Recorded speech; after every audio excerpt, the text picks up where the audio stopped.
নমস্কার, স্বাগত আপনাদের ত্রিপুরা নিউজ 8 এর পর্দায়। আমি আপনাদের সাথে রয়েছি পূজা। দেশীয় রাজনীতি আজকের দিনে কোন পর্যায়ে দাঁড়িয়ে কি হচ্ছে, ইতিমধ্যেই লোকসভা নির্বাচনকে নিয়ে নানান আলোচনা সমালোচনা রয়েছে। তার পূর্বে যদি আমরা দেখি যে দেশীয় রাজনীতিতে ইন্ডিয়া ভার্সেস এনডিএ জোট উঠে এসেছিল, তা কতটুকু আজকের দিনে স্ট্রং রয়েছে, কি পজিশনে রয়েছে, সেগুলো আমরা আপনাদের সামনে তুলে ধরার চেষ্টা করব আমাদের এই বিশেষ প্রতিবেদনের মাধ্যমে। 5 রাজ্যের নির্বাচনের ফলাফল এসে গেছে, আপনারা এতক্ষণে জেনে গেছেন আর তার বিশ্লেষণও হয়ে গেছে। চুলচেরা বিশ্লেষণ তার বিভিন্ন জায়গায় আপনারা দেখেছেন অথবা শুনেছেন। চায়ের দোকান থেকে বাস, সব জায়গায় এটা নিয়ে শোনা হচ্ছে বা এই নিয়ে আলোচনা হচ্ছে। কিন্তু এই 5 রাজ্যের নির্বাচনের ফলাফলে বিশেষ করে 4 রাজ্যে কংগ্রেসের এই যে ভরাডুবি, তার বিশ্লেষণ করা এই মুহূর্তে প্রয়োজন, বিশেষ করে দেশীয় রাজনীতির নিরিখে। কারণ এই মুহূর্তে আমরা যে প্রশ্নটি রাখছি দর্শকদের সামনে, এটা এই মুহূর্তে রাজনীতির অলিতে গলিতে সবচেয়ে বেশি চর্চিত প্রশ্ন। কংগ্রেসের এই যে ভরাডুবি, মানে 4 রাজ্যে অর্থাৎ 3টি রাজ্য এবং উত্তর পূর্বের একটি রাজ্য মিজোরাম, এই 4 রাজ্যে কংগ্রেসের এই যে অ্যাবসলিউট ভরাডুবি হলো বা বলাই যেতে পারে নৌকাডুবি, সেটাতে যত না বেশি মোদি খুশি হয়েছেন বা বিজেপি খুশি হয়েছেন, তার থেকে কে আরো বেশি কিছুটা হলেও খুশি হয়েছেন বলুন তো? রাজ্য রাজনীতির নিরিখে কানাঘুষো যা শোনা যাচ্ছে, তৃণমূল কংগ্রেস অর্থাৎ তাদের নেতৃত্ব পর্দার আড়ালে মুচকি হাসছেন। এবং যদি আমরা বলি, ইতিমধ্যে আরো বিশেষ কিছু বিষয় উঠে আসতে শুরু করেছে দেশীয় রাজনীতিতে। হ্যাঁ, ঠিকই ধরেছেন, নির্বাচনের ঠিক আগে অভিষেক বন্দ্যোপাধ্যায় তড়িঘড়ি ছুটে গিয়েছিলেন, মনে করে দেখুন, নয়াদিল্লিতে রাহুল গান্ধীর সাথে মিটিং করতে ছুটে গিয়েছিলেন নয়াদিল্লিতে। সেই কাক ভোরে হয় মিটিং ঠিক সকাল 6:20 দিল্লিতে রাহুল গান্ধীর বাসভবনে সেখানে অভিষেক বন্দ্যোপাধ্যায় এবং রাহুল গান্ধীর একটি মিটিং করলেন। ইন্ডিয়া জোট যখন 3টি মিটিং হয়ে গেছে, সেই মিটিংয়ে ঠিক আগেই রাহুল গান্ধীর সাথে সেই মিটিং হয় এবং তৃণমূল কংগ্রেসের তরফ থেকে বরাবর বা বারবারই বলা হচ্ছিল যে তারা চান যে জোট সিট শেয়ারিং বা সেই সিট শেয়ারিং এই বিষয়গুলো নিয়ে যেন তৎপরতার সাথে কংগ্রেস নেতৃত্ব তারা এগিয়ে আসেন এবং বেশি সময় যেহেতু নেই, তাই সময় অপচয় না করে পশ্চিমবঙ্গের মতো রাজ্যে এবং সারা ভারতবর্ষে সিট সমঝোতা নিয়ে আলোচনা শুরু করে যেন কংগ্রেস। কিন্তু কংগ্রেস তাতে রাজি নয়। ডিসেম্বরের 3 তারিখ যতক্ষণ না আসছে, যতক্ষণ না ব্যালট বক্স খোলা হচ্ছে, যতক্ষণ না ইভিএম মেশিন দেখা হচ্ছে, যতক্ষণ পর্যন্ত না রেজাল্ট আসছে, ততক্ষণ তারা এই আলোচনায় যেতেই চান না।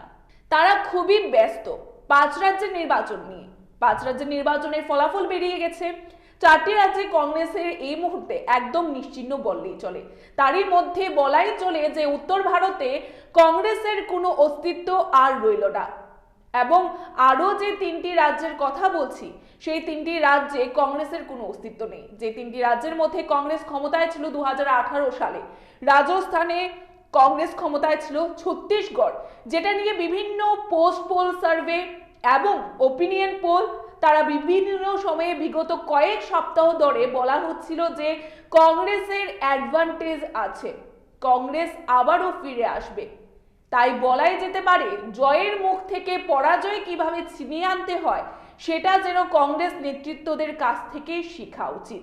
এবং এই যে কংগ্রেসের ভরাডুবি, তাতে অনেকেই বলেছেন যেমন বিজেপির নেতৃত্ব হবেন, খুশি হবেন, তেমন বেশি খুশি হয়েছেন পশ্চিমবঙ্গের মুখ্যমন্ত্রী, তৃণমূল কংগ্রেসের সুপ্রিমো মমতা বন্দ্যোপাধ্যায় এবং অভিষেক বন্দ্যোপাধ্যায়। কারণ পশ্চিমবঙ্গে তাদের মাটি আরো শক্ত হলো এবং এই মুহূর্তে ইন্ডিয়া অ্যালায়েন্সের আরেকবার মিটিং এর নতুন করে সূত্রপাত হচ্ছে।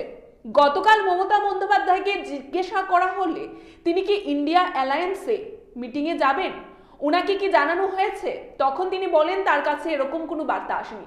তবে আজ অবশ্য উত্তরবঙ্গ যাওয়ার আগে তিনি বলেছেন রাহুল গান্ধী তাকে ফোন করেছেন এরকম অবস্থাতে বলাই যেতে পারে যতটুকু বার্গেনিং করার জায়গায় কংগ্রেস ছিল, এখন কিন্তু আর সেই জায়গায় নেই।